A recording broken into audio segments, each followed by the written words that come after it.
Our parents lied to us. If we're gonna be different, we gotta trust each other. So this season, there's definitely a lot of Carolina kind of sneaking around at the beginning of it to meet with Jonah, to learn her powers. And it's an interesting dynamic where there is this blood relationship between the two of them, and there is this like natural kind of bonding chemistry there, but also she doesn't really know his intentions. So she's always kind of keeping, you know, her distance just a little bit and like ready to kick his ass if she has to, but also like trying to learn how to use her powers.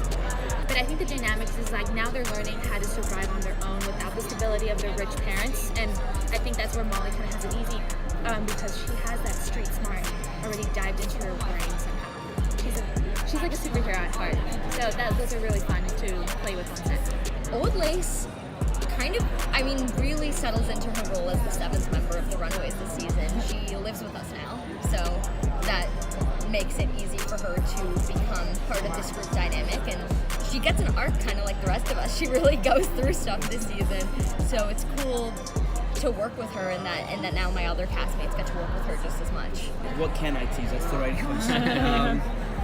He's, I guess with Darius, he sort of creates like an unlikely ally in him. So getting to see that kind of dynamic play out for the season, that has a big role, that has kind of a domino effect on the rest of the season. And the aftermath of I guess those decisions that he's making with Darius and everything that he's kind of doing in that world, that arc was extremely fun to play. He gets to use his brain a lot more this season. He gets to really prove sort of his use to the group in season 2. Favorite scene to film? You know, an episode, I think it's 11 of this year, we have a Molly-centered episode that's actually, the action stuff is great, and I will say I think every episode this season has a battle in it of some kind, except for this one episode.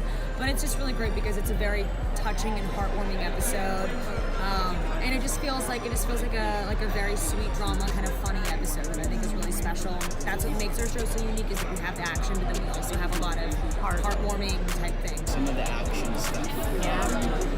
I'm wondering what I can say. There's this really cool, oh man, it's like really late in the season.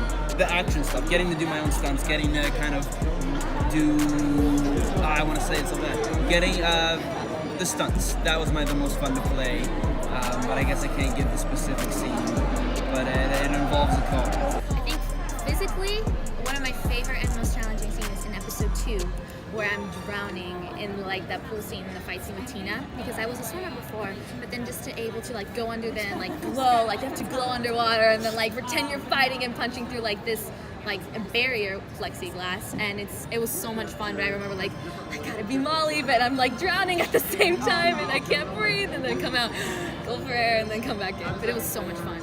It looked really cool, so yeah, I'm excited. Well, I think in season 1, Carolina was afraid to embrace her powers and kind of who she was, and afraid to be labeled different because of her powers. And this season, she embraces all of that completely. Like, she has a line where she even says that she used to be afraid of those things, but she realizes that's actually what makes her so special. So this season, it's completely explored and embraced.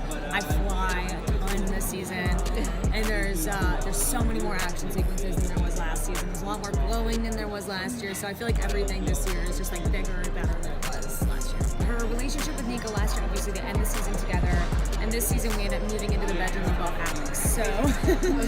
So poor Alex. So it's completely explored this year, down to the point where there's, you know, it's great. It's a full arc. We, you know, there's a little bit of like a letdown at the beginning, middle of the season, and then we kind of end up back on top. And then towards the end, there's a love triangle produced. So we fully explore the Nico and Carolina relationship this year. Well, I guess in the first season, he was sort of, they looked to him as the leader. They looked to him to make some of the bigger decisions, right? And then the second, they don't do that. I think Nico sort of takes a bigger step in that role as the quote-unquote leader. But they sort of ostracize him in a way. He distances himself as well, especially at the beginning. And so that's how it's changed. They once looked up to him, and now they sort of look to Nico a bit more.